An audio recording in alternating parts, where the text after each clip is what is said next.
Welcome to See You on the Other Side, where the world of the mysterious collides with the world of entertainment. A discussion of art, music, movies, spirituality, the weird, and self-discovery. And now, your hosts, musicians and entertainers who have their own weakness for the weird, Mike and Wendy from the band Sunspot. Memorial Day, it's the start of summer. Oh, yeah. I'm ready for it. Are you? Yes, I'm completely ready for it. As if I had to ask. Yes, no, it's, I didn't love summer when I was a kid. What? Because I liked school. Well, I didn't live by anybody. You were always weird. No, I'm kidding. I was pretty weird. But I loved school too, but I loved summer too. I didn't live by anybody. So for me, summer was like, well, I'll see my friends every once in a while and like hang out and play video games or something like that. But as an adult, I find that I hate winter and love summer. Like I don't get those warm feelings when people on the coast tell you they miss the seasons. They should shovel my car and see how they feel. But it's so character building, Mike. Yeah, I have plenty of character the way I am. Or I guess just because I am a character doesn't mean I have character. So that's enough. Thank you, Quentin Tarantino, if I can steal that line from you.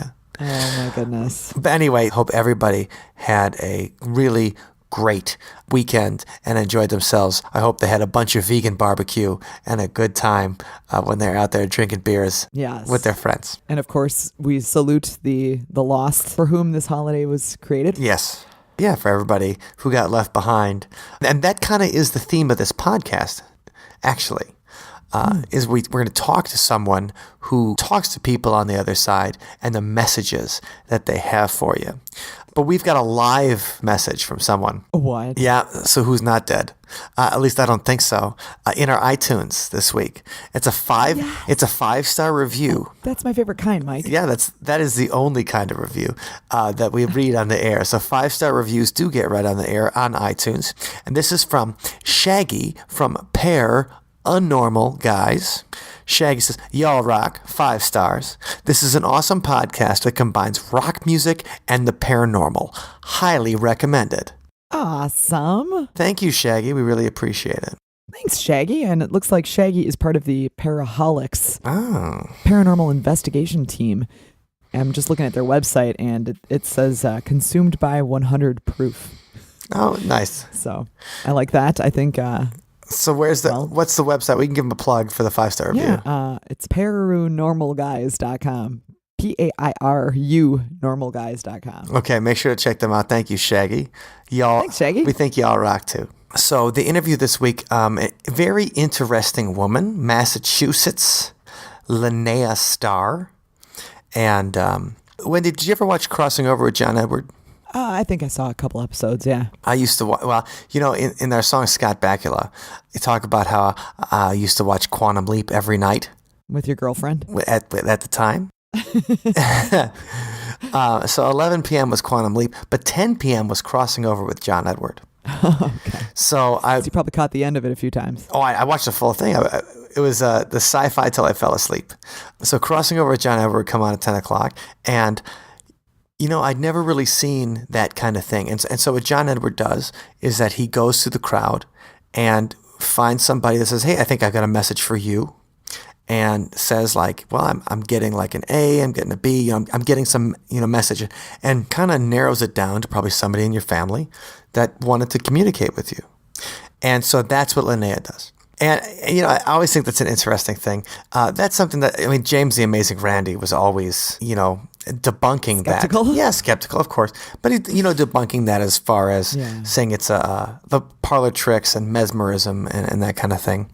But, I do think that as long as people kind of use their powers for good instead of evil, to me, getting some kind of message that somebody on the other side cares about you or somebody that you loved in your life, gives you a little hope and a nice feeling and a nice little memory in there. Wait, but what if the message isn't nice?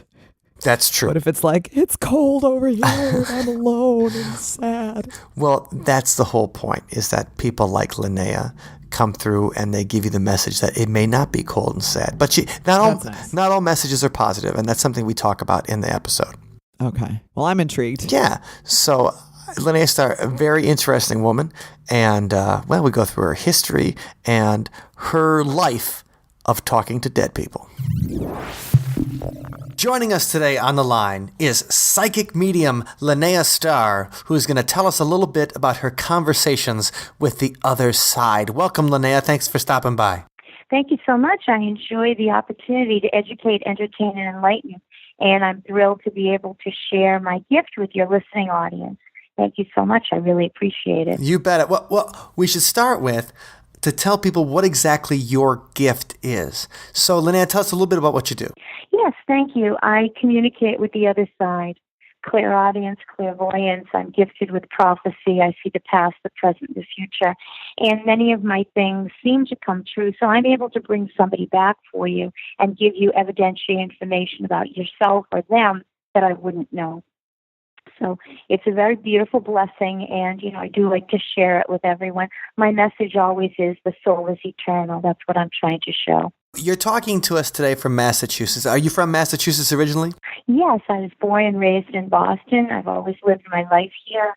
So this is my, my community, and I love it. I do travel. I've done events, outside of the New England area, but Boston is my home base. Okay. So you were mentioning that you hear things and you said, clairaudience, clairvoyance, and see things.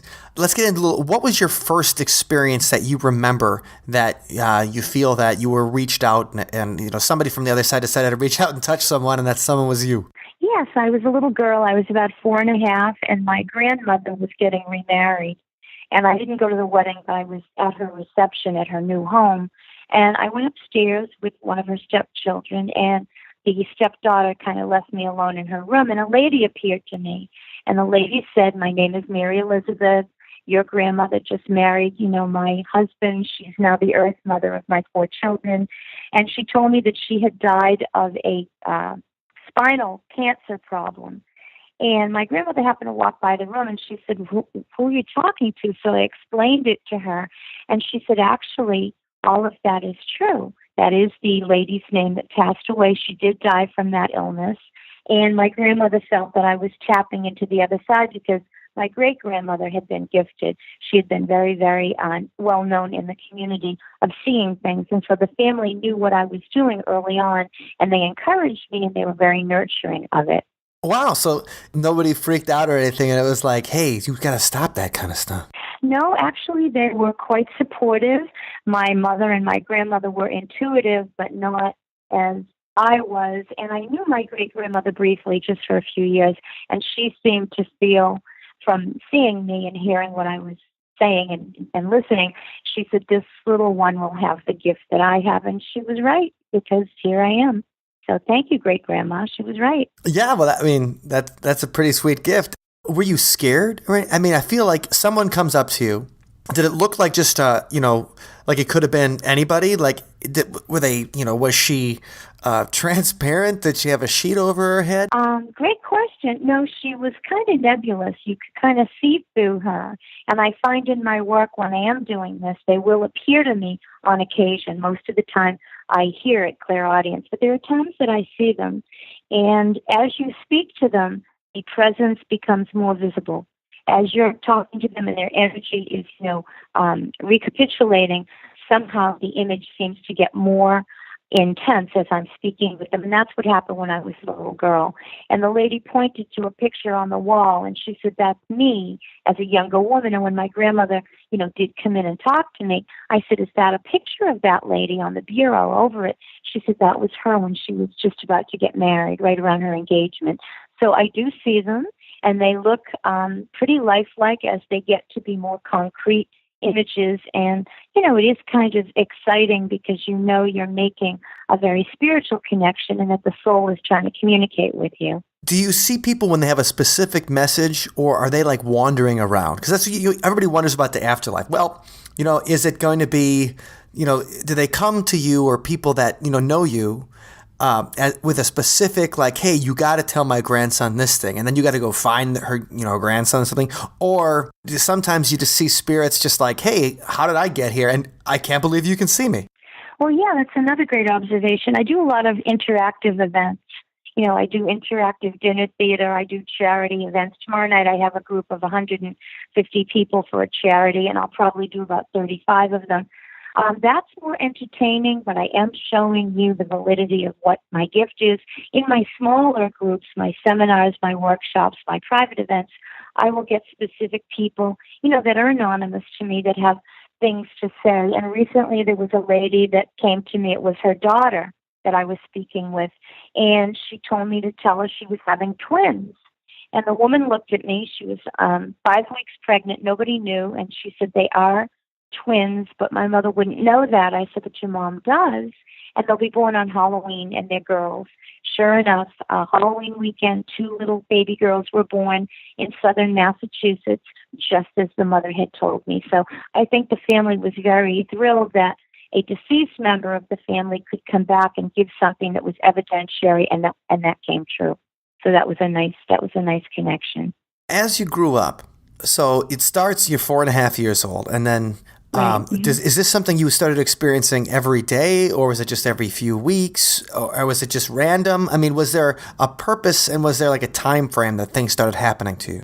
It was frequent, and what my family was very concerned about was they didn't want me to be ridiculed or bullied because I was different. You just knew that. So we kind of kept it mostly within the family.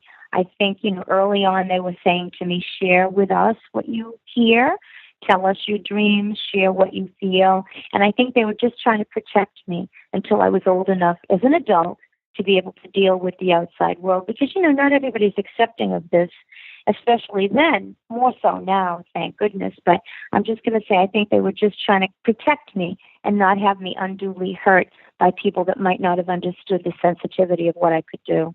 Well, and the other thing I'm thinking of is that, and Boston particularly is a very Catholic city, and this is probably on my mind because we just had an episode about the Blessed Virgin of Fatima. Fatima, right? I saw that. Yeah. And but it seems to me that that usually the Catholic Church doesn't like give a thumbs up to psychic powers.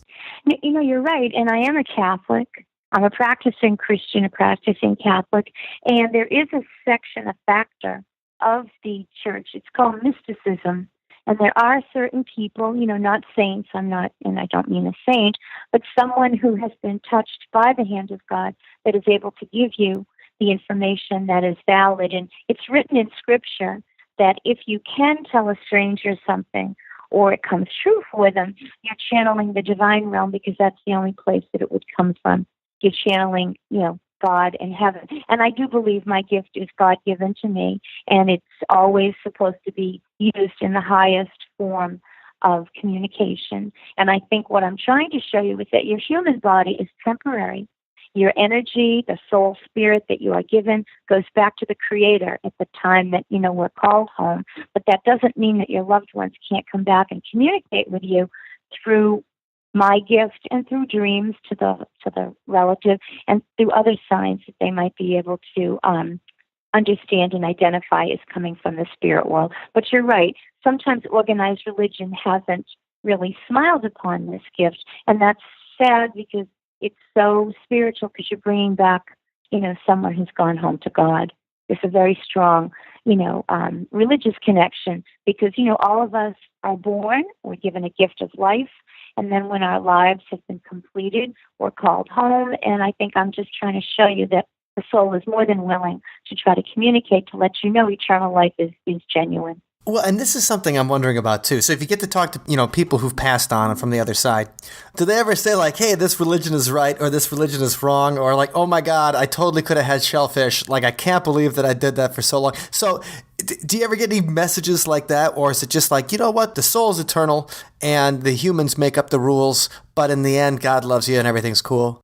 Well, I'm going to say that I think any foundation of faith that you might have been taught, or if you have found a foundation of faith on your own, I often encourage people to hold firm to that, because life is so beautiful. There isn't just one interpretation. There's a kaleidoscope of interpretations of God and his beautiful powers.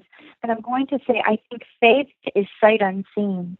And you need to have a foundation of faith to help us through the rough times. Life is so beautiful, and we know that, but there are times that we need to hold on to something to get us through a rough patch. And I'm going to say, I think any religion that you have, gravitated towards, any religion that you feel a comfort zone in, I would tell you to embrace that and just know that every religion will all meet each other on the other side. Whether you are Jewish, Hindu, Buddhist, Christian, you're all going to find each other on the other side, because it's a God that we all recognize, whatever particular faith you might follow. We all know there's a supreme power, and that is where we will find ourselves after our earthly time is over. Okay. That was just something I always wonder about, because it's like, if somebody comes back from the other side, they're like, oh my God, the Seventh Day Adventists were right. I should have thought about this. So it's good, that's good to know that, hey, it's as long as you're a good person and, keep your, that faith isn't a bad thing. One thing I'm wondering about as you're growing up, now I keep on thinking about, having these kind of experiences when you're a kid. And so if it starts at 4.5, right around the time the memory starts, and it's probably something you felt you've always had. But as you're going and you become a teenager and everything, did you ever talk to somebody on the other side with boy trouble or, try to affect the outcome of a sporting event or something? I feel that if I was a teenager and I had access to the knowledge and things like that, I would use my powers for maybe not evil, but maybe in a selfish way. Were you ever tempted, or did you ever have a chance to do something like that? That's an interesting observation as well. My father was kind of quiet about all of this because, his wife and mother-in-law and grandmother-in-law were very much involved with me. But he sat me down. And there's nothing he can get away with. And you're right. He's right. They're going to know. It's funny. And he sat me down when I was about ready to make my confirmation. And he said to me, you have something very special. It's a blessing. And, I kind of knew that. But he said, I need you to focus on only using it for good things, the highest level that you can achieve. And so early on, from the age of 13, when I was a little more attuned to it, I knew that it was something good that I should use for good. And I can tell somebody else when they're going to win money. I've had many clients that have hit, on scratch tickets or at Foxwood Casino. I can't do it for myself. Unfortunately. So I think that's probably, in the game of things, it's probably a better situation that I just help others with what I can see around them. And the thing is, I always knew that it was very special, and I treasure it. It's something very important to me, and it's me. It's how I live my life. And, I just feel that anyone with a gift such as this should always use it to benefit others and to help humanity. And as you were just talking about when you were getting ready for confirmation, and I think I confirmed when I was 17. So what year did you guys do it? I was almost 14. Where I lived, they did it when you were 14 or 15 years old. So it's it's something you usually do when you're a teenager, at least so you can make the decision yourself, they say. Even though if I didn't get confirmed, my mother would kill me. But as you're doing it, did you ever, when you revealed it to your close friends or your boyfriends or anything like that, was there ever a moment where you had to prove it to them, where they were just like, come on, get out of here? And then you're like, no, your uncle is sitting there looking over your shoulder, and then you describe them. Like, how did that affect your interpersonal relationships when you were developing? No, that's another great question, because sometimes I would hide it. I did not want my peers to know, exactly what this was. I didn't think they'd understand it, and I knew how spiritual it was. And when you're a teenager, you want to fit in. Well, you don't want to be called Linnea, right. No. You're right, yeah. And then I had come home from Christmas holiday when I was about 14. I came in the house and I told my father, I said, guess what? And he said, what? And I'm going to change the names of the people I'm using. I said, Mr. Jordan is going to marry Mrs. Pellegrini. And he said, what do you mean? I said, well, they're going to leave the school and they're going to divorce their respective husband and wife, and they're going to marry each other. And he said, did you tell anybody about this? I said, yeah, the boss. He said, don't do that. Don't tell anybody about this. Well, we went back to school after vacation, as everyone does, and they had an assembly hall, and they announced that those two teachers had left the school system and we'd have substitutes until June. They later divorced their respective spouses and they got married. And my seventh grade class freaked out. They were like, "Oh my God!" So Yeah, you called it. I did. Yeah. So you kind of kept it close, close to your vest as you were growing up, except when you revealed to your seventh grade class your psychic powers. That's great. Right. But as you went on, when did you decide to make the move to become a professional here? Because there really is there's a jump from like feeling this stuff and having it at home and helping out your family and friends Right. to making a move to becoming a because that, especially in this society and everything like that, you got, people that are really up against you and challenging you. And so making this move to become what I call as myself, and some of my friends, professional weirdos, like to move into this world. What made you decide to do it? Like what inspired that? Yeah, there was an epiphany. What happened was my mother became ill, sadly, and she went into a coma. And, she was relatively young. She was 73, I think. And the doctors were very nice, but they said to us, listen, it doesn't look like there's going to be a gift of life again. And they said, we can go one more night with this. She was on a lot of life support and tubes and everything. And, no one wants anyone to live like that, but then nobody wants anyone to die either. So there was a new saint out of Pennsylvania that had been canonized, and I had heard about her. St. Catherine Drexel out of Pennsylvania, then Salem, Pennsylvania. So I petitioned her in the chapel, and I said, I don't know who you are. I want to know who you are. I said, and if you can give my mother back to me, please give my mother back to me. I will do the mediumship the way it was intended. I will make it my life's work. I will mention you whenever I am able to, and I just ask you to please hear my prayer and give my mother back to me. Well, by then, they had called a priest for the last rites, and my mother was given the last rites, and I called out to her, and I said, open your eyes, move your hands, and she did. But the doctor said, that's a reflex, and I said, I know you're a scientist, and I'm not. I'm a spiritualist, and I believe she heard me. And I stayed until 6 a.m., and then I had to go home. I was exhausted, and the doctor said, I'll call you if there was any change. And about an hour later, my phone rang, and it was him. And I said, did I lose her? He said, come back. He said, she woke up, and she's calling for you. We have some hope here. I flew back to the hospital. I jumped out of the car. I ran down to the ICU. I walked in. She was sitting up in bed. Most of the tubes were out. And I said, hi. And she said, you called me back. She whispered it. And I said, I did. She said, I just reached Dad. I said, okay. She said, and he heard you too. And he said, go back to her. She needs you more than I do. I had my mother for 5 more years. It was a miracle. So you owed it to St. Catherine Drexel. I thanked her, and I said, if you keep your promise to me, I will always keep my promise to you as long as I walk the face of the earth. And since that miracle of my mother, I have honored the prayer petition that was answered to me, and I will continue to do that for the rest of my life because Catherine Drexel heard my prayer, and my mother was restored to us for 5 more years, which was against all odds. It was just an incredible. Even the doctor that took care of her said to me, he said, everybody in this hospital knows that was a miracle. She wasn't supposed to wake up, but she did.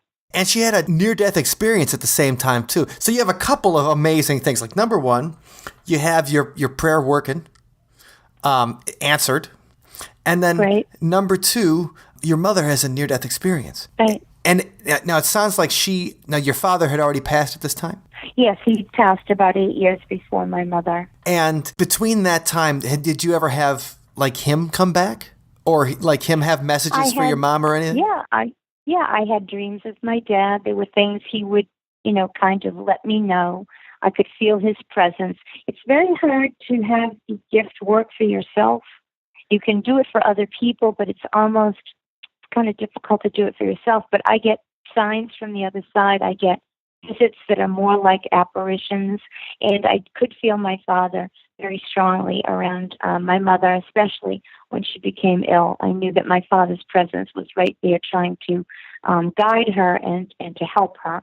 And, it was beautiful that she was able to substantiate that she saw my father at the gate of heaven and that he heard me calling my mother back, and he said, go back. So my mother, I think, knew my father would be there eventually, and sadly, she stayed for 5 years, and passed away 5 years later, but that was the greatest gift I ever got. I got to have her for 5 more years. One thing I'm interested in, coming from your perspective, is a lot of times when we talk about ghosts, the idea of ghosts and the legends of ghosts is already, it's a spirit that doesn't want to move on, or it's a Right. spirit that's stuck with some kind of unfinished business kind of thing. And now, do you find when you talk to these entities that they're in heaven already, or they're on the other side, wherever they go, and they're coming back to send a message, or that they have to send the message before they go wherever they're gonna go, and they can't come back once they fully go? Because it always says, go towards the light. All right, well, what's on the other side of the light? And so I'm kind of wondering, when people see a ghost or we have legends of unfinished business and everything, where do you kind of stand on that? Again, another observation that I think is very, very relevant. I'm going to say that you're given a guardian angel, whatever religion you are, from the moment of your birth. And then when your loved ones go to glory, sometimes they elect to remain behind because their work isn't done and they want to be a strong connection to you. So I'm going to say in that regard, I think you can make the choice to stay with someone or to go on to the next level of your development. With the Ghostbuster thing, which is very, very interesting, I think you've come across a spirit that might not know how to cross over to the light, or again, sometimes where there's been a crime or great sadness, that sometimes will capture the energy of the individual involved, and they don't know how to leave. They don't know how to break free. So I would put it into 2 categories. The ghost busting, where you find the energy of someone that hasn't moved on, that doesn't know how, or they're holding on to a memory, or the loved one, husband, spouse, family member that goes to heaven but wants to stay behind because the person on earth still really needs that connection. So I would say I kind of put it in 2 categories based on, where the spirit energy is coming from. If it's coming from the ghost end of it, the apparition, sometimes there are mediums that will go into different houses and they will help a spirit make the crossover. If there's been a crime, a fire, an accident, they'll sometimes go in and try to help that individual bridge that gap and go right to glory. And, sometimes I think that's what they're waiting for. They need somebody to kind of guide them to go to paradise. Have you ever been to a place where, because sometimes it'll be like, oh, it's just a confused spirit, like where you go somewhere and the person doesn't know they're dead, and this is a spoiler alert for a 19-year-old movie, but like in The Sixth Sense, where Bruce Willis, he doesn't know he's dead. And have you met anybody that you think, that or a spirit that's just that doesn't realize that it's time to go? Yeah, that happened a few years ago. A friend of mine owned a home in Maine, which has a very strong Indian connection, as New England is known for. And she started to hear poltergeist activity and noises, things were moved, and her children heard it too. So I kind of tapped into it, and I picked up the energy of a little Indian girl, and I dreamt of her. And in the dream, she said, I need to be remembered because something tragic happened to me. And she showed me she had 2 different colored eyes, a blue one and a green one. And she was with 2 warriors. And she kept saying the name Patricia was looking for me, Patricia was looking for me. So I advised this friend to contact the native elders in that part of Maine. And they came to the house and they wanted to meet with her. And the children were in school. And the elders of the Indian tribe wanted to know if I was an Indian person or if I lived in the area, and I don't. And so she explained the situation. And the older gentleman said in the 50s, there was a young Indian girl, about 8 or 9 years old, walking home through that area. And she was attacked and assaulted. And they didn't find her. They threw her, sadly, in the lake nearby. And her grandmother was Patricia. And she was trying to find this child. And then the Indian elder said, by the way, the thing about the 2 different colored eyes, this little girl had a blue eye and a green eye. And so I had made a very strong connection to this little one. And I feel maybe she was earthbound because of the tragedy and the fact that she wanted to be released through a remembrance ceremony. So the elders did a house blessing. And they did, some beautiful Indian Native American techniques. And when they came downstairs, there's a guest room and there's a quilt on the bed, and when they came down to leave, the quilt had a little heart, like somebody took their finger and made a heart outline on it. Mm-hmm. That wasn't there when they went upstairs, and the elder tribesman felt that was a little girl thanking them for their endeavors, and family never heard anything else after that. It seemed to have quieted down, and we feel the little girl's spirit was released to heaven. Well, that's nice, and that's good for the family, too, because then they don't have to, have weird poltergeist activity in their house anymore. Yeah, it was kind of, the kids were getting frightened, and that's when this friend of mine said, do you pick up anything? And, I did, and the place is 3 hours away from where I live, so I think the little girl just wanted to have that ceremony to allow her spirit to have peace, which sadly I hope that she found on the heavens plane what she wasn't able to find on the earth plane. She was 9 years old.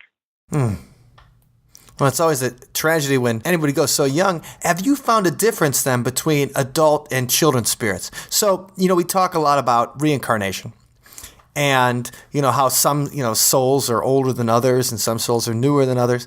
So when a child's spirit, like once it passes, you figure if it's been reincarnated, it's not really a child, or the spirit's not really a child. The spirit is, something that's been around through several lives, if you ascribe to the reincarnation thing. So I was just wondering the difference between children's spirits and adult spirits, and have you had any reincarnation kind of either like, yeah, it's totally reincarnation, or no, we're all kind of new souls? I'm going to say that I do also feel there is reincarnation possibilities. I think you have to want to come back, and I think your loved ones have to ask you to come back. I don't think it happens randomly. And the Hindu religion and the Buddhist religion really emulate reincarnation, and they talk about it with children, adults, whatever. And I have had a couple of instances recently where the soul spirit person said that they want to come back as a grandchild in the family. And I did say to one of the guests, I said, your mother is telling me that you have asked her to come back as a granddaughter. And she said, that is my wish. And there is a granddaughter being born even as we speak. The baby's due this week. And my feeling was that this grandmother that I was bringing back, the mother is my client. I really feel that as the child, grows and gets to be verbal, this little one is going to make some connections to let my client know that this is her mother who has returned. Sometimes they'll come back with the same birthmarks that the living person had. Sometimes they'll come back with the same eye color, the same mannerisms. And there's a great story out there which was proven in India. It's about a young woman named Shanta Devi. And she was born in 1922, and she began to tell people she didn't belong in this family that she was born to. And they encouraged her to be open about it. She was so insistent that she came from another town that when she was 8 years old, they took her to that town, and they blindfolded her in the vehicle. When they got to the town that she had mentioned, Muthra, they took the blindfold off, and she pointed out her house. She said, that's the house that I lived in. It used to be white, now it's yellow. They knocked on the door, and a man answered the door, and the little girl called him a nickname. And the husband said that was the nickname my deceased wife, used to call me. She died 15 years ago. Now he brought the children in the room, and she knew all the children, but she didn't know the last one. That was the child she had died giving birth to. And finally, villagers went and got the parents of this lady that had died, and they didn't tell the little girl who they were, and they brought them into the kitchen, and the little girl cried, and she ran to the woman and said, you are my true mother. Don't let them take me away from you. As time went on, she did not forget her past life experience, and the families stayed connected throughout their lives. They seemed to feel that she was the return of the mother who had died in childbirth. She died, I think, in the 1990s. She lived a very long life, and she was interviewed many times, and she said, the memory was from the moment she knew who she was. She knew she had another birth connection in another town in India that was about 500 miles away from where she lived. So there has been documentation. I do believe it's possible. In some instances, the child remembers the past life, but by the time they reach puberty, it starts to dim and they forget it. So very interesting subject, and the documentation is fascinating. But it's not something that you regularly, you don't get like messages like, hey, I'm coming, don't worry, I'm coming back as your niece in a couple years, so don't sweat it. Like it's not something you get regularly? Just on the occasion of parents, older parents talking to children who are in their 40s or 50s and saying, the next baby that comes into the family, it's going to have a strong connection to me. And this was recent with this lady in a private area. I went to see her and I said, that's what I'm hearing. Did you ask your mother this? She said, before you came. I said, please let me know that you know that I've asked you to come back as this new little granddaughter that's being born this week. So on a few occasions, I have had that connection. And you have to wait and see if the child that comes starts to display the information that would let you know that it's your reincarnation of your relative. So you have to give it a little time. Well, I think in your field, you get to do a lot of things where you make people feel good. And you get to say things to them that offer a lot of comfort and help them out. And, they get that feeling of like, okay, maybe I'll see my dad again, or, maybe I'll see my child again. How is it when you don't get the right message for the person, or something's not coming through, or they want to talk to somebody who isn't? Like, how do you deal with somebody who's hoping to get a message from somebody that isn't answering the phone when you call? Well, you kind of alert your audience to the fact that you will get something for them. There isn't a guarantee. You can't guarantee it, and I think people understand that. They can hope, and I hope, too, that you get the right connection. But recently I had a family reach out to me because they had lost a daughter. And what happened was I was on the phone with a woman who wanted to book a party with me, and I said, why am I picking up a little girl? She said, what? I said, it's a little girl.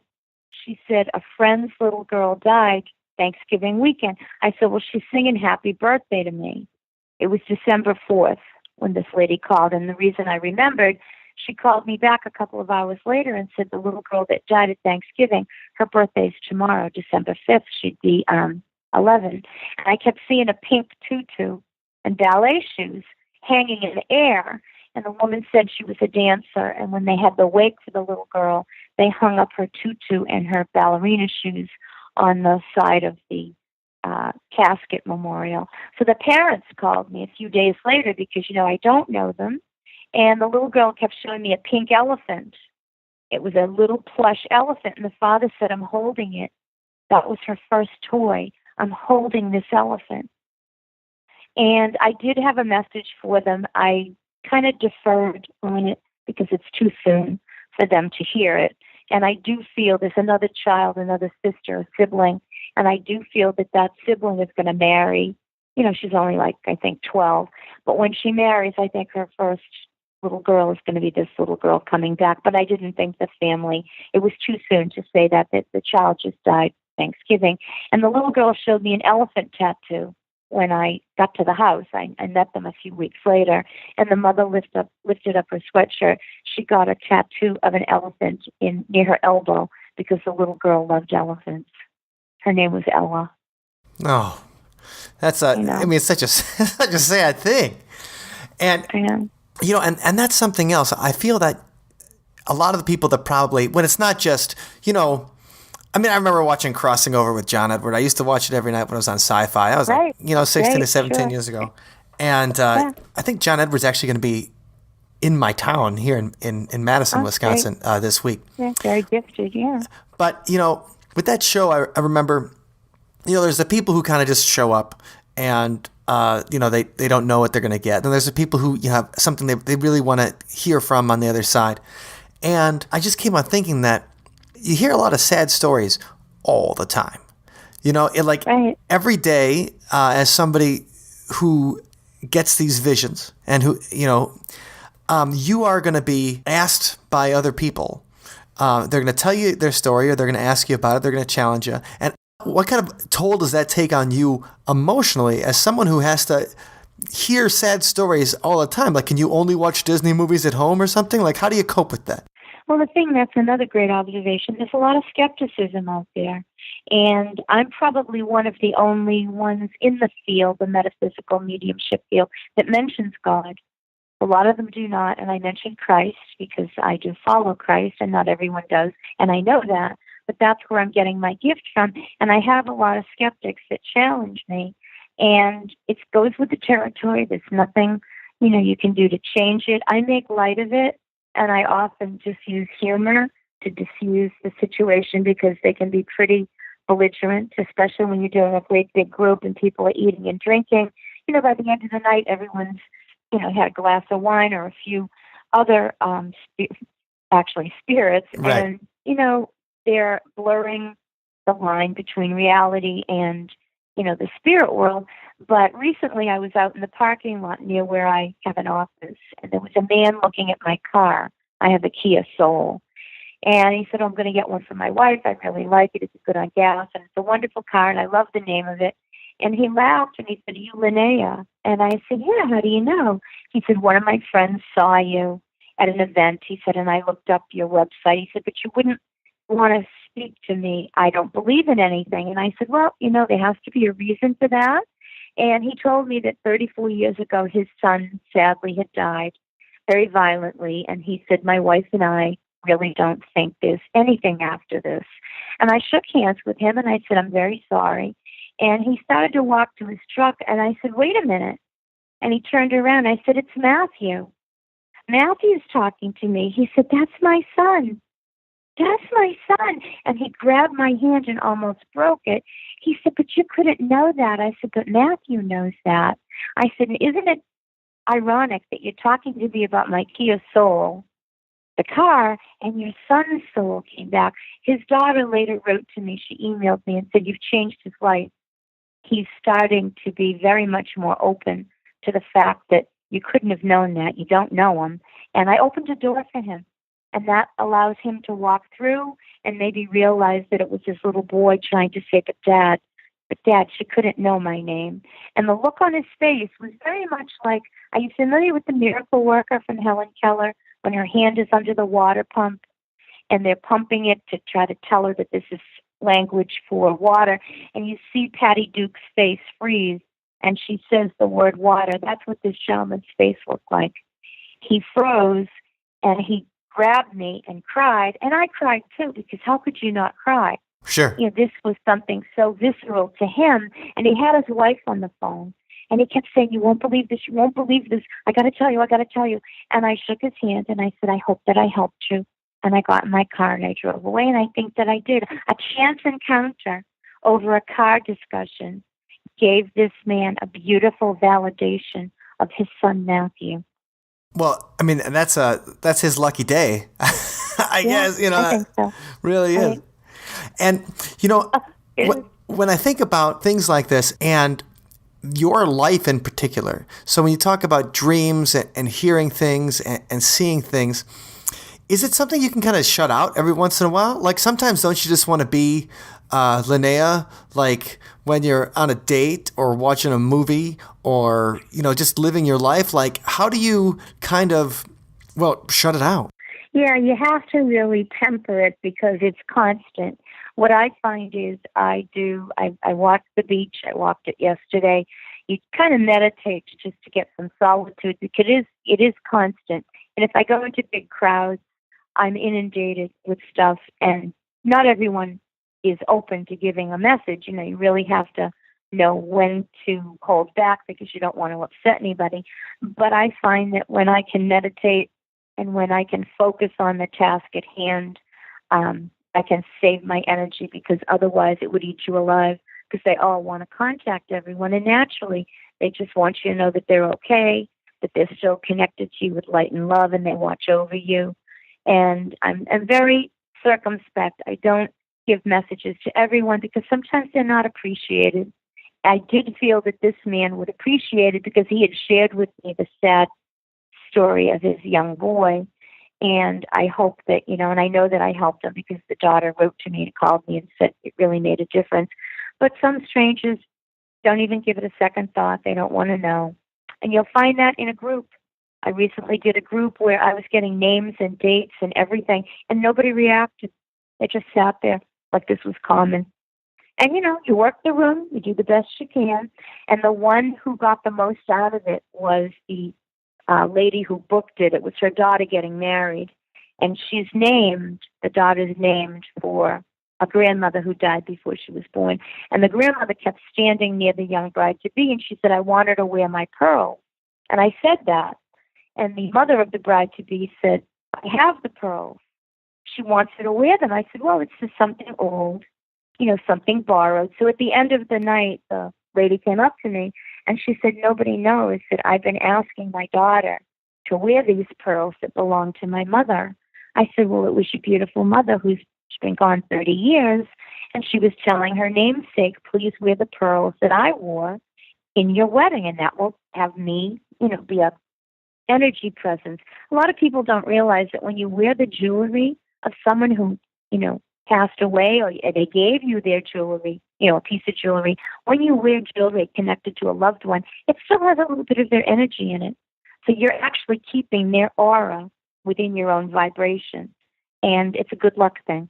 So I often tell people, if you have, an amulet that belonged to someone, a watch, earrings, a necklace, try to wear it on a constant basis, because that keeps the energy of your loved one within your own energy field.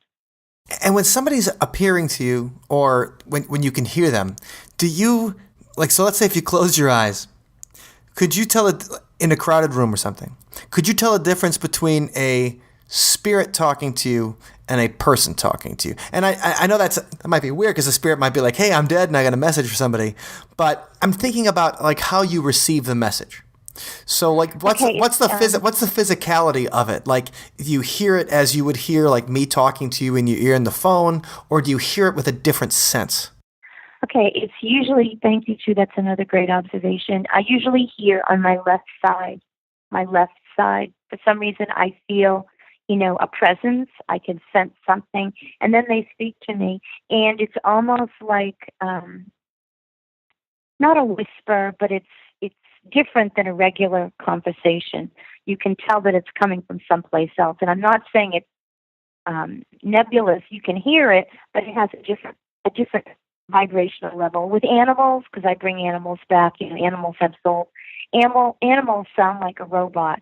They have a monotone connection, so I know it's an animal. A human, I can tell if it's a female, a male, a child by the vibrational level. It's just almost like a musical thing. I start to hear them speak, and it's on a higher vibration for me.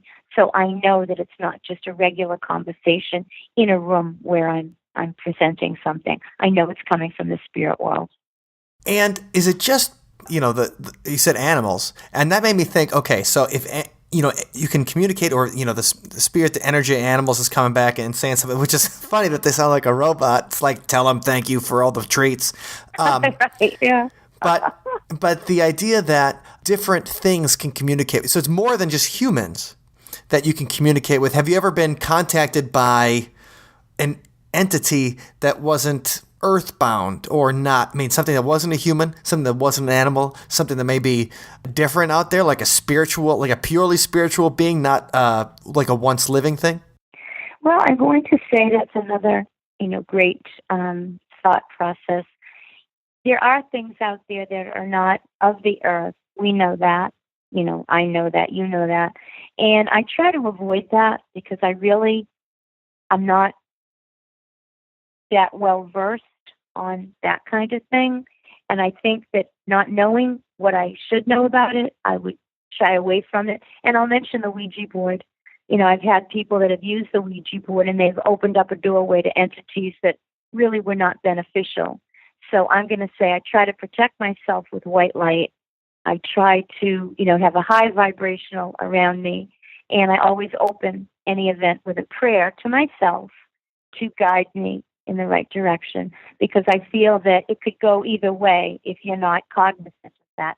Just as there's holy things out there and God-given things out there, as we know, there's also entities that are not conducive to good things. And I had worked in a prison briefly, and not the best place to work when you are gifted. And I had an inmate come in one day, and he said to me, "What are you doing here?" And I said, "I work." Were you like a guard in the prison, or like social work? I was a social worker. so social work in the prison? Yes, social worker. And he said to me, "You're a light worker. You shouldn't be in here." And I laughed, and he said, You're out of your environment." And I had to agree with him. And then he shared something with me. He said, "I don't do these things that I'm convicted of." And I said, "Okay." He said, "Something comes into me when he was high or when he was, drunk." He said, "There's a force that comes into me and makes me do these things." He said, "I'm like under siege by this." And I knew what he meant. He meant that something that wasn't holy and wasn't beneficial was enticing him or encouraging him to do things that were not good. And, I took the experience as very meaningful. So I try myself to avoid that and to always have protection and to know that the gift I have comes from God, and it's very sacred to me. And I try to avoid anything that might not be a beneficial entity, within the context of myself and the context of my work. And that's why I won't do trance mediumship. There's many people out there that do trance mediumship, and I really would what do you mean by hesitate what do you mean by that. trance mediumship? Oh, a trance medium is when the entity will enter your vibration. It comes into your body and it speaks through you. I'm not sure if you're familiar with Edgar Cayce. Oh, that's like the sleeping prophet. Like channeling. Okay. Channeling, right. Okay. And he would channel a spirit that would give him information, and then he would be brought out of the channeling experience. I'm not really wanting to do that because my fear is once they're there, once you channel something within yourself, how do you get it to leave? They're in the host body now. Are they going to want to leave? So I don't allow that. And there's been a few opportunities where it's almost happened. They really want to come through your vocal cords. They want to come into your chakra energy. And I'm like, no, thank you. I'll be in control for myself. I'll handle it. So I don't allow that. That's pretty interesting, especially the idea that if it would be a non-human entity, right, that was like, hey, let me just be human for a little bit. Like, of course, yeah. If they want to be human for a little bit, they'll say anything to get in there. Because, like, don't worry, it's going to be cool. I got a really great message for you. And then they just stick around. Right, and then you don't know if you can get that entity to release yourself. And I think I'd rather be in control and not have to worry about that kind of possibility. And, the possibility exists. You're wanting the very best, but sometimes, like you said, there's an entity that can charm you or fool you, and I'm not going there. I'm not doing that. So, no thanks. What I'm interested too is that, we were talking about like non-human entities that may have a desire to manipulate human events or just manipulate humans and mess around with people.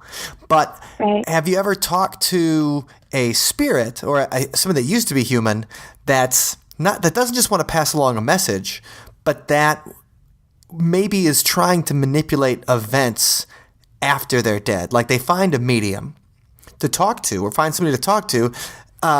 And we always talk about unfinished business, and unfinished business to us is always some kind of injustice that has not been, righted. It's always some business, that kind of thing. Well, what if their unfinished business is something nasty? Have you ever had somebody come through and try to maybe manipulate events, or like a dad come through and say to their daughter, "You can't marry that guy. He's a dirtbag," or something? I did have an occasion, and not too long ago, where a very, very beautiful woman came to an event, and she was in her 80s, and she looked like she was a movie star. She looked like something from the 30s. She was very beautiful. And I knew it wasn't surgical. I knew it wasn't. And she sat across from me, scrutinizing everything I did. And when I would say something, she would say, "Oh, lucky guess." And I saved her for last. And she said to me, "Why did you do that?" And I said, "Well, I just felt that I'd like you to see my work," and I would come through at the very end. Well, I brought back her mother, and I got the name. The name was Joya. That was her mother, and I got her mother's month and day of birth, and she became furious. And I knew why, and I said, I think you made a deal with somebody to be as beautiful as you are. And she looked at me. I said, "Because you look like something out of a movie from the 30s. She was very, very strikingly beautiful. And out of her mouth she began to say, there is no soul, and it was in a very deep, guttural voice. And I knew what that was, and the rest of the room knew what that was. And she was trying to change the event so that I couldn't get the messages out to the other guests, and that's why I saved her for last. So I stood up, and I made the sign of the cross, and I said, very nice to meet you. I said, but I think that we're finished, and I wish you all the best. And one of the gentlemen at the event walked me out to the car, and he said, what the heck was that? I said, well, what do you think? And he said, I think she was the devil. I said, well, could be connected to that, but her intention was to spoil the event, that I couldn't give messages to other people that were participants, but I kind of knew that, and that's why I waited until the end. So I am going to say there are evil entities out there that want to influence the way of the world. They want to influence mankind. They want to incite wars. They want to incite all kinds of unrest, and they don't want peace. So we have to really be cognizant as light workers to try to avoid that situation and to give our message, which is always a message of hope and life eternal. Well, that's a great story. If it's a little scary, when the old lady says, like, there is no soul, you're like, okay. That's what you said. All right, everybody. Thanks for coming. Have a really great night. Yeah. Yeah, wow. Oh, that's a cool story. I mean, it's a disturbing story, but it's very interesting.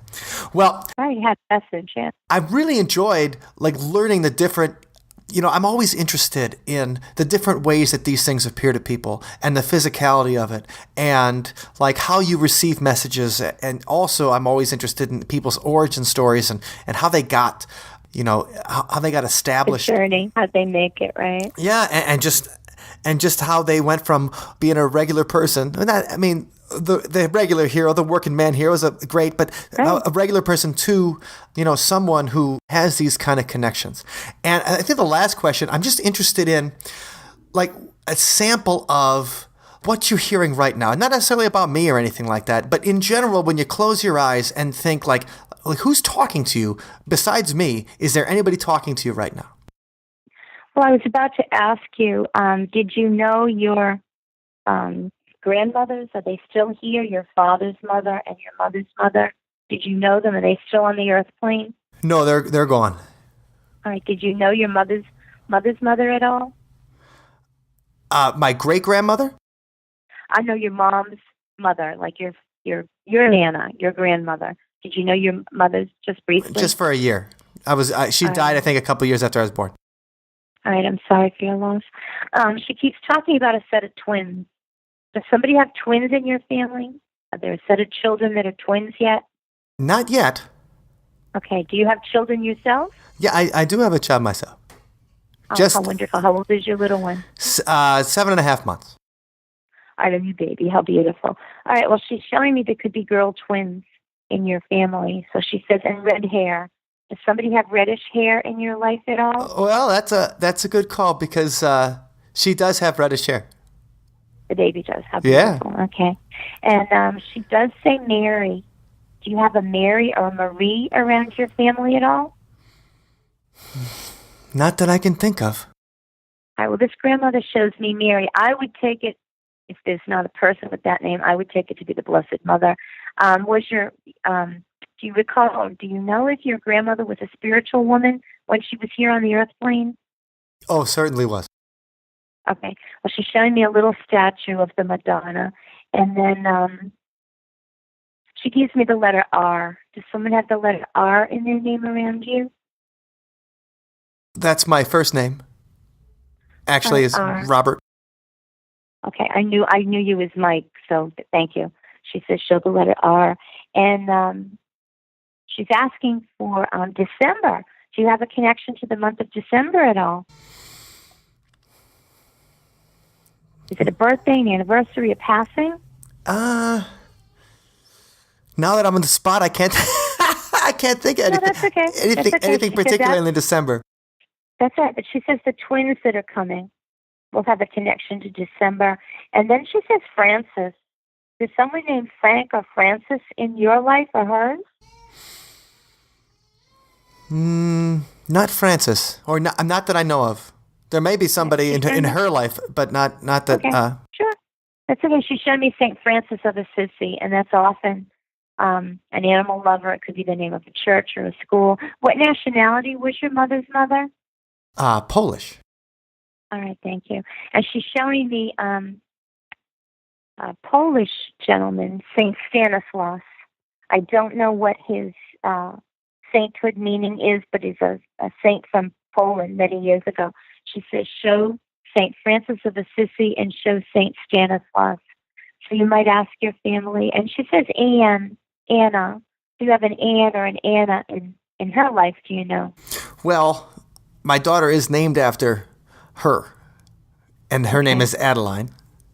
All right, I got Anna. So this lady knows, your lovely Nana knows about the baby that has blessed your family, and she has kind of reddish hair. Did the baby have an angel's kiss? A little pink mark on her? Did you notice any kind of little pink birthmark on her head, her shoulder, her neck? Did you happen to notice that at all? I think on her shoulder. Okay. That's called an angel's kiss, and some people call it a stork bite. And what that means is that your loved one on the other side kissed the baby before the baby came to you. So it's an angel's kiss. It doesn't usually stay. It will disappear, in the next few months.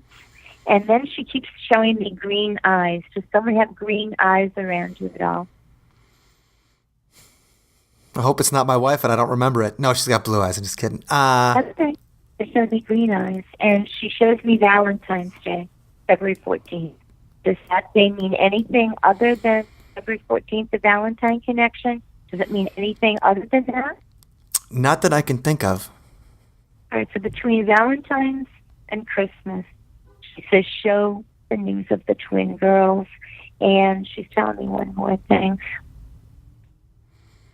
Why does she show me August? Do you have a connection to August at all, the month of August? No. Could be financial. There could be more money around you, and I'm seeing dollar signs. And then she gives me, someone has her ring. Did someone keep a ring that was connected to this grandmother? Do you know? Does your mother have it? Yes. My mother has her wedding ring. All right. So does she wear it? Do you know? Yes. All right. Well, again, like I had mentioned a little bit earlier, when you wear the jewelry of someone that you loved deeply, naturally that keeps their energy. So I think she's just affirming that she knows your mom wears the ring, and that usually makes them pretty happy because what she says is gone but not forgotten. Do you have anything that says gone but not forgotten? Does your mother have anything with that on it? Maybe. Like I know that ring means a lot to my mom, and that whenever she loses it, everybody freaks out. Yeah, no, I'm going to say she says gone but not forgotten. So maybe your mom will make the connection.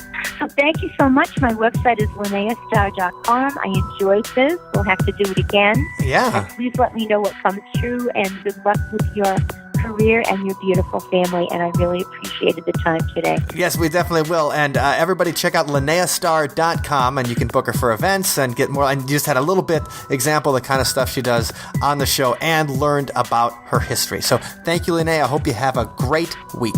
Thank you. We'll talk soon. Take care. Well, that was fun. I've never been read before. Wait, I thought you had a palm reading. Well, once. no, I didn't have a palm reading, and I'll tell you why. It's because I was looking through a book one time on palm reading, and then I looked at my lifeline, and it was too short, and so I didn't want to go to a palm reader. Well, you didn't want them to tell you what you already knew? Or? I just didn't want to be scared by it. I was scared that they would say, like, oh, yeah, your lifeline's short. And I'm like, I'm going to die. But you had a psychic reading for your birthday one year. Yes, I did go to a psychic in Madison, but she didn't read my palm. Oh, okay. But that was someone who predicted the future. So I've never been read by someone who says they actually talk to dead people. I see. Okay. This was somebody who got feelings about your future and the people around you and something that's going to happen to you. So this is the first time someone's like, okay, well, I think that someone's trying to send you a message. Well, that's exciting. It was. The only other time I ever had something like that was that I interviewed a psychic for our old podcast, and this is years ago before we did it as a band, called Paranormal Wisconsin. And in Paranormal Wisconsin, I interviewed a psychic one time, and she's like, I see a man behind you smoking a cigar and wearing a top hat. That's kind of Yeah. awesome. And I was like, that's interesting. I'm like, I wonder who that was. Well, when I was doing the interview, I was smoking a cigar at the time. And I'm like, oh. But then I'm thinking, can she hear me like, puffing or something like that? Either way, Linnea's reading was much more accurate, I think. Cool. And it wasn't as scary as a man with a cigar and a top hat behind me. Like, what? He's behind me? What's he doing behind me? Maybe he's waiting for you to join him. Have a smoke with him. Maybe he was. At the time I was trying to think of it because my grandfather smoked cigars on my mother's side. And so I was hoping that it was, maybe my grandfather was looking out for me or something. That's cool. So, yeah. So Linnea, a really nice lady. I think that she's got a really positive message too. And she finds a way to integrate her spiritualism with Catholicism. So you don't even have to worry that you're betraying the Pope when you get read by her. Lovely. So, no, she was a lot of fun. And make sure you check out our website. And actually on Facebook, I see all the time, now that we're friends on Facebook, she's putting stuff like when her predictions come true. And well, that's really cool. It's interesting. So I like that. She's putting all her, it's a lot of baby predictions and stuff. But since I'm a recent father, I like seeing baby stuff now in a way that I may have not before. So I enjoy it. So thank you, Linnea, for joining us. Make sure you check out our website if you're interested in that kind of psychic medium business. So Linnea Starr has a gift that I think we all wish we had, and that's talking to dead people. Indeed. But one of her messages that I like is the message that, love survives death. And not necessarily, it doesn't have to be romantic love. It doesn't have to be, sexual love or the things that we think of as like the strong Romeo and Juliet love. It can just be the love of one person for another, or affection, or the idea that somebody might be gone from this world, but they still think about you in a nice way, and they love you from beyond. That's nice. And that ties in well to our song, The Price. And the price, I think, came from, I read somewhere that, all art is basically just about two things, sex and death. Okay. Well, and that's because they're intrinsically tied together from an evolutionary standpoint. Because if we are all single-celled organisms that reproduced asexually, single-celled organisms don't just die. Yeah. Right? They as long as the cell survives, they're alive. They hang around. And so the idea is that evolving to a point where we required the fact that we had love. And so in order to have love, we have to have death. And so that leads into each other. And the idea of the price is that even though we do die, it's worth it because in the end, we get to love somebody. And that makes it okay.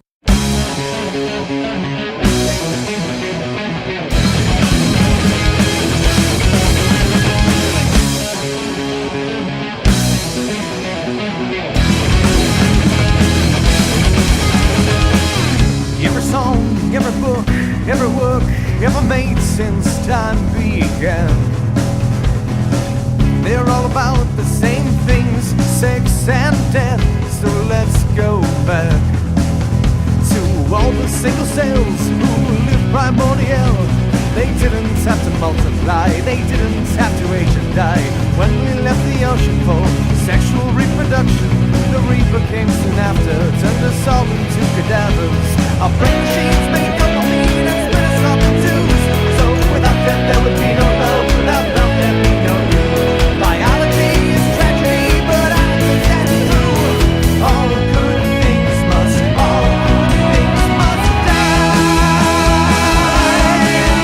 We pay the price for love, and I would never give you up.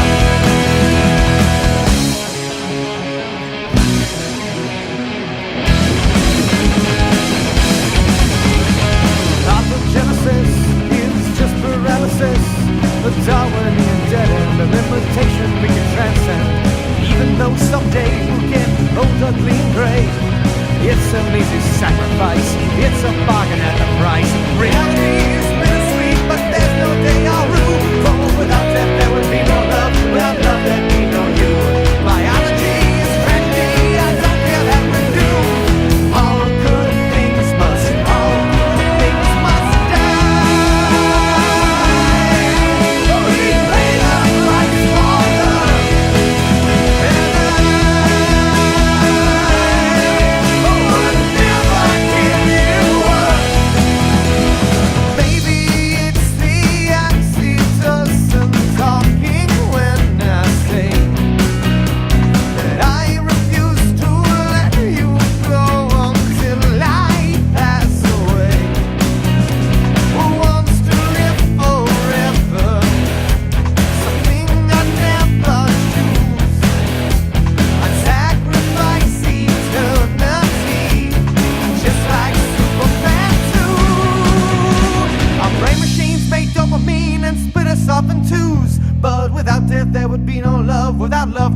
know you.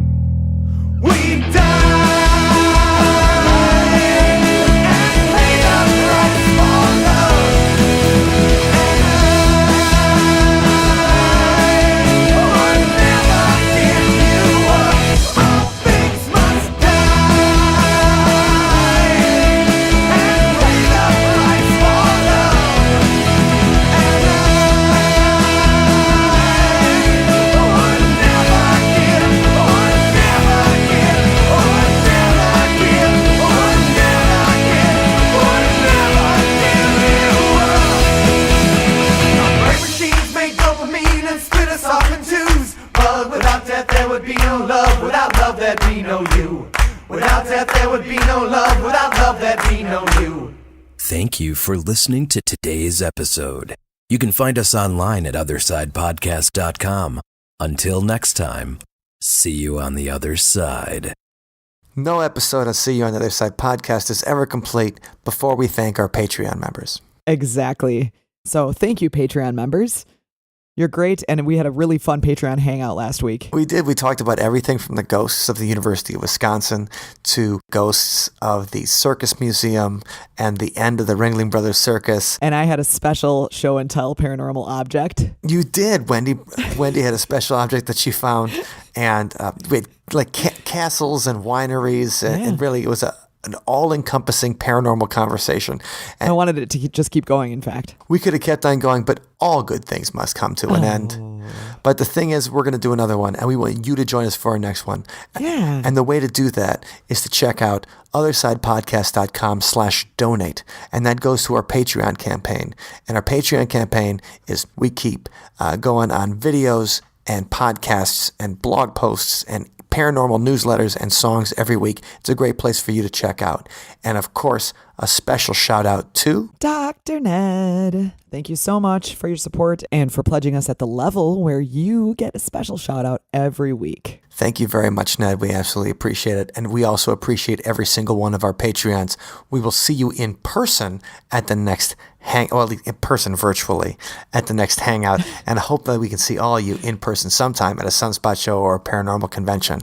Once again, check that out. othersidepodcast.com/donate. Thanks for listening. See you on the other side.